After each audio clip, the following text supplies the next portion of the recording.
सिर्फ 35 रुपए में चिकन लिट्टी खिला रही है मरीन ड्राइव पे। आपका नाम क्या है? लड्डू। बेसन या बुनिया? बेसन। बेसन।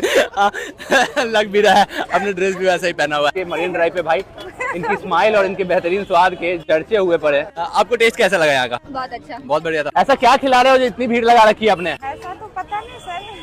चिकन लिट्टी बना रहे हैं सर। चिकन लिट्टी खिला रहे लोगों को। ये देखिए चारों तरफ मतलब भीड़ ही भीड़ लगी हुई है, लोग आराम से यहाँ पे बैठ के खा रहे हैं। अब प्राइस क्या होती है आपकी चिकन लिट्टी की? चिकन लिट्टी मेरे 35 से फिर और टाइमिंग क्या होती है? 4:30 से 11 बजे तक। क्राउड एकदम लगातार मतलब रुकने का नाम ही नहीं ले रहा। और देखिए एकदम तवा ऊपर तक भरा हुआ है। लाल मिर्च था दीदी? हाँ, ये लाल मिर्च। और ये कस्तूरी मेथी। जी। कितना टाइम लगता है यहाँ पे? और सारा कुछ तो घर से बना के लाते हो या फिर यहाँ भी कुछ प्रिपेयर करते हो? नहीं सर, 80% काम हम लोग घर से 80% घर से तैयार रहता है, यहाँ पे आके बस उसको मसालों के साथ मिक्स करके और फिर सर्व करते हो। 35 वाली अपनी भी एक प्लेट लगा देना, हम भी खा के देखें जिस प्लेट के इतने चर्चे हुए पड़े मरीन ड्राइव पे वो आखिर कैसा होता है। आप फर्स्ट टाइम विजिट कर रहे हो? नहीं, थर्ड वन।